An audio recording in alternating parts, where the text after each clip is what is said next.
안녕하세요. 과학문 금일라입니다.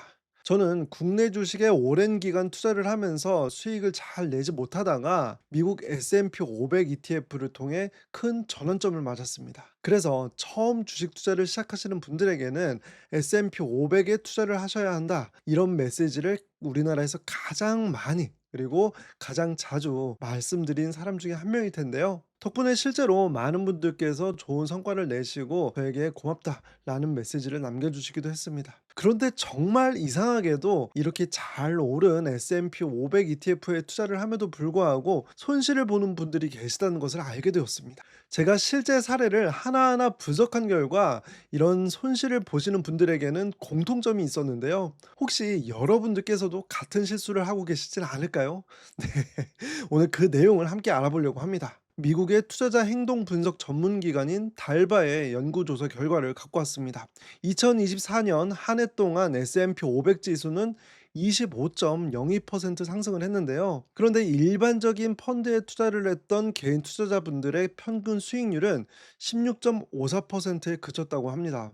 놀랍지 않으신가요? S&P 500보다 더 높은 수익을 거두겠다고 더 복잡하고 더 다양한 상품을 투자를 하잖아요. 하지만 결국에 시장의 수익률보다 못한 성과를 얻었다는 것입니다. 그런데 한 가지 더 놀라운 결과가 있습니다. 마지막으로 개인 투자자들의 수익률이 더 높았던 시기는 2009년이었다고 합니다. 그러니까 15년 연속으로 S&P 500이 더 좋은 성과를 보였다는 것이죠. S&P 500에 투자를 하는 방법은 개인 투자자들이 손쉽게 좋은 성과를 낼 수 있는 하나의 투자 방법인데 이러한 투자로 어떻게 손실을 볼 수 있는 걸까요? 투자 종목에 문제가 있는 것이 아니라 투자자의 행동에 문제가 있었기 때문입니다. 그래서 이러한 S&P 500에 투자를 해서도 손실을 보게 되는 가장 대표적인 세 개의 유형을 함께 살펴보도록 하겠습니다. 첫 번째 케이스로 처음 시작은 S&P 500으로 시작을 하지만 결국에는 내 계좌에 이상한 ETF들이 담겨져 있는 경우인데요. 보통 S&P 500을 첫 번째 투자로서 선택하시는 분들은 잃는 것이 두려운 경우들이 많습니다. 그래서 처음에는 가장 확실한 자산에 투자를 하겠다 이러한 계획으로 S&P 500에 투자를 하시는 건데요.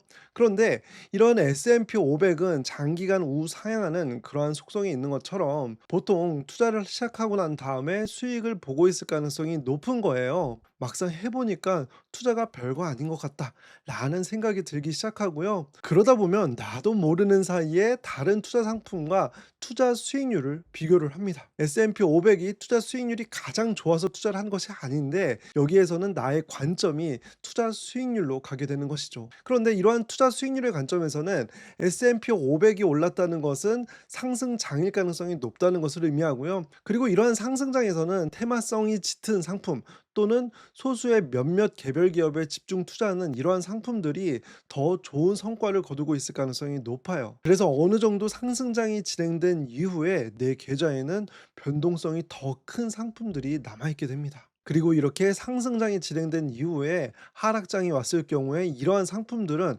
S&P 500보다 훨씬 크게 하락할 가능성이 높아지고요. 초반에는 수익이 잘 나다가 결국에는 손실을 보고 끝나게 되는 그러한 투자를 하기가 쉽습니다. 그리고 두 번째 케이스는 투자 기간이 3년 이내인 경우에 해당하는데요. 정말 이와 관련된 질문은 저 개인적으로도 주변 사람들에게 수없이 들었던 질문들이기도 하고요. 바로 어제만 하더라도 제가 들어갔던 재테크 관련된 카페에서 고민글이 올라왔더라고요. 이분께서는 여유자금이 3억 원 정도이신데 여기에서 주택담보대출의 잔액이 한 2억 원 된다고 하세요. 그리고 주택담보대출의 금리는 3.5% 정도 있는데 대출을 갚지 않고 S&P 500에 넣을까요? 아니면 대출을 갚을까요?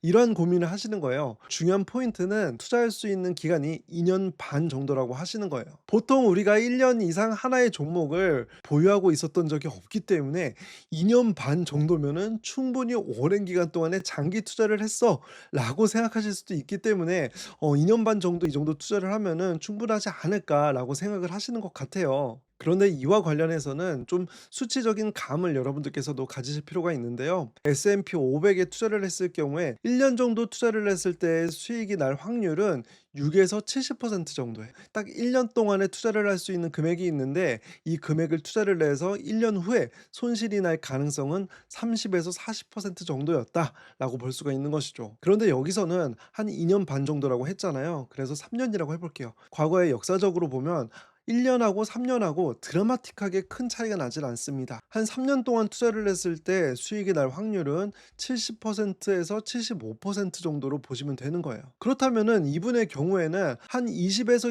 25% 정도의 확률로 나의 소중한 이 큰 종잣돈이 손실이 발생할 가능성이 있다는 것이죠. 수익이 날 확률을 더 높이기 위해서는 어떻게 투자를 하면 좋을까요? 이 내용은 제가 뒤에서 좀 더 자세하게 다뤄보도록 하겠습니다. 그리고 S&P 500에 투자를 해서 손실을 보게 되는 세 번째 유형은 바로 변동성을 견디지 못하는 분들입니다.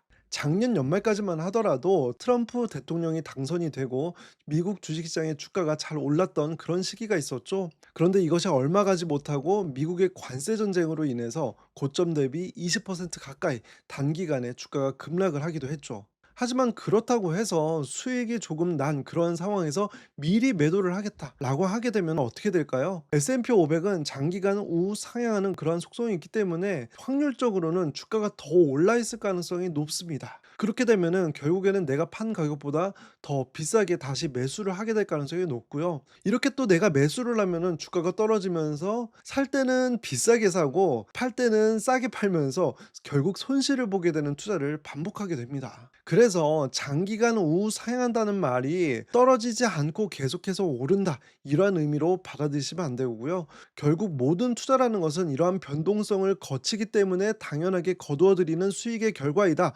라는 점을 꼭 잊으시면 안 됩니다. 그렇다면 반대로 S&P 500에 투자를 해도 괜찮은 유형은 어떠한 분들일까요? 첫 번째 케이스는 오랜 기간 동안 상위 10%의 투자자가 되고 싶은 분들입니다. 제가 이 내용을 설명드리기 위해서 하나의 자료를 또 갖고 왔습니다. 이것은 미국의 액티브 펀드와 S&P 500의 투자 수익률을 비교한 것인데요. 액티브 펀드라는 것은 펀드 매니저들이 S&P 500보다 더 뛰어난 성과를 거두기 위해서 운용을 적극적으로 하는 펀드를 의미합니다. 그런데 보통 펀드 매니저들은 개인 투자자분들보다 투자 지식도 많고 투자 정보도 훨씬 양질의 정보를 취하게 되잖아요.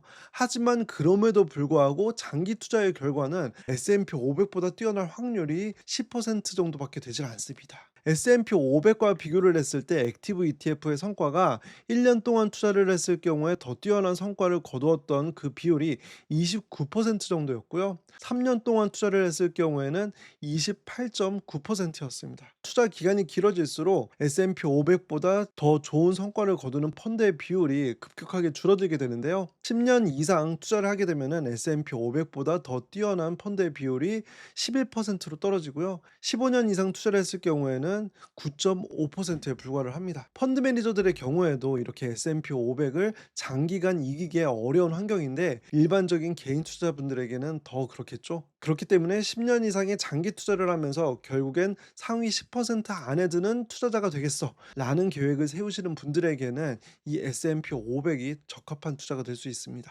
물론 단기적인 성과도 중요할 수 있어요. 그런데 이것을 우리가 공부할 때로 예를 들면은 학원에서 한 번의 시험 점수 결과가 100점 맞는 거 이게 그렇게까지 중요하진 않잖아요. 결국에는 우리가 수능에서 100점을 맞는 것 이것이 중요하다는 점 기억을 해주셨으면 좋겠습니다. 그리고 S&P 500에 투자를 해도 좋은 그런 사례 두 번째는 적립식으로 3년 이상 모으실 수 있는 분들인데요. 제가 1985년 이후부터의 데이터를 통해서 3년 동안의 적립식으로 모았을 때의 결과가 플러스 수익률이 나는 그 비율을 확인해 봤더니 92%가 넘었습니다. 앞에서 제가 적립식으로 매수하지 않고 목돈을 한 번에 거치식으로 투자를 했을 경우에 3년 동안의 그 투자 결과가 수익이 날 확률이 한 75% 수준이라고 말씀을 드렸잖아요. 이것보다 92%로 훨씬 크게 높아지는 것이죠. 그리고 5년 동안에 투자를 했을 때 손실이 나는 케이스는 극히 드물었어요. 따라서 앞의 사례처럼 내가 2년 반에서 한 3년 정도밖에 투자를 하지 못한다라고 하는 경우에 그리고 특히 내가 이 돈은 잃으면 안 되는 돈이다라고 생각하시는 분들께서는 3년 동안에 거치식으로 한꺼번에 투자를 하는 것보단 3년의 기간에 걸쳐서 나눠서 매수를 하는 것 이것이 수익의 확률을 더 높일 수 있다라는 점을 말씀을 드리는 거고요. 그리고 마지막 세 번째로 변동성을 나의 경험의 복리 효과로 연결할 분들이에요. 대부분의 투자자들은 변동성을 싫어하고 확실한 성과를 원합니다. 하지만 아무리 투자 고수라고 할지라도 하락장을 완벽하게 피할 수는 없어요. 대신 뛰어난 투자자들은 이러한 변동성을 회피하려고 하는 것이 아니라 투자의 기회로 삼습니다. 이것이 가능한 이유는 투자 경험이 누적되면서 변동성을 대하는 태도와 멘탈이 함께 성장하기 때문입니다. 저는 이것을 경험의 복리 효과라고 부르고요. 그리고 특히 S&P 500은 다른 어떤 자산들보다도 우상향의 가능성이 높기 때문에 이러한 변동성을 두려워하기보다는 나의 투자의 기회로 삼으실 수 있길 바라겠습니다. 사실 저도 한때는 단기의 성과에 집착을 할 때가 있었어요. 그런데 이렇게 단기 성과에 집착을 하다 보니 꾸준함이 떨어지게 되더라고요. 그래서 저는 생각을 바꿨습니다. 내가 할 수 있는 것을 오랫동안 해서 결국에는 성과를 낼 수밖에 없는 구조를 만들자고요. 이건 자산을 모을 때도 마찬가지예요. 처음 투자를 시작할 때는 의욕이 앞서죠. 그러면서 빠르게 성과를 내고 싶지만 사실 이러한 투자로는 성공하기가 어렵습니다. 일단 내가 지금 할 수 있는 S&P 500 ETF를 꾸준하게 모아가는 것, 여기에서부터 투자를 시작하셨으면 좋겠고요. 결국 여기에서 시작해서 내가 시장을 경험하고 하나씩 할 수 있는 것을 늘려 나아갈 때 그때 내가 생각한 것보다 더 빠르게 성취를 할 수 있을 거라고 생각합니다. 여러분의 꾸준함을 진심으로 응원드리고요. 우리 모두의 우상향하는 삶을 위해 오늘도 화이팅 하시길 바라겠습니다. 지금까지 광화문 금융러였습니다.